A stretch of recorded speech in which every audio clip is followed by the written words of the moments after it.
समुद्र किनारे एक गांव में कृष्णाबाई नाम की बूढ़ी माता रहती थी। वह भगवान श्री कृष्ण की परम भक्त थी। कृष्णाबाई का वास्तविक नाम सुखिया था। घर घर में झाड़ू पोछा, बर्तन और खाना बनाना ही उनका काम था। कृष्णाबाई रोज फूलों की माला बनाकर दोनों समय श्री कृष्ण जी को पहनाती थीं और घंटों कान्हा से बातें करती थीं। गांव के लोग यही सोचते थे कि बुढ़िया पागल है।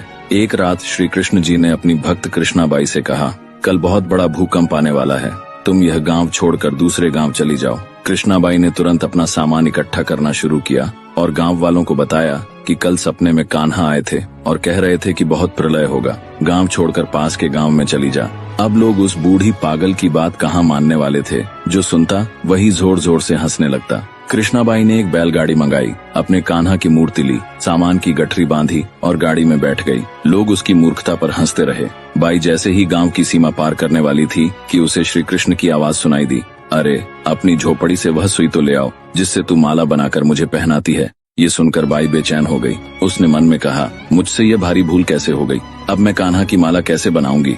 उसने गाड़ी वाले से गाड़ी रोकने को कहा और अपनी झोपड़ी की ओर भागी। गांव वाले उसके पागलपन को देखते और हंसते रहे। बाई ने झोपड़ी के तिनकों में फंसी वह सुई निकाली और फिर पागलों की तरह दौड़ते हुए गाड़ी के पास आई। गाड़ी वाले ने कहा, माई तू क्यों परेशान है, कुछ नहीं होगा। बाई ने कहा, अच्छा अब जल्दी चल और गांव की सीमा पार कर। गाड़ी वाले ने वैसा ही किया। अरे ये क्या, जैसे ही सीमा पार हुई पूरा गांव समुद्र में समा गया, सब कुछ जलमग्न हो गया। गाड़ी वाला भी अटूट कृष्ण भक्त था। भगवान ने उसकी भी रक्षा करने में कोई विलंब नहीं किया। जब तक उस भक्त की एक सुई गांव में थी, पूरा गांव बचा था। इसलिए कहा जाता है, भरी बदरिया पाप की, बरसन लगे अंगार, संत न होते जगत में, जल जाता संसार। अर्थात यदि इस दुनिया में संत और अच्छे व्यक्ति न होते तो यह संसार कब का नष्ट हो चुका होता।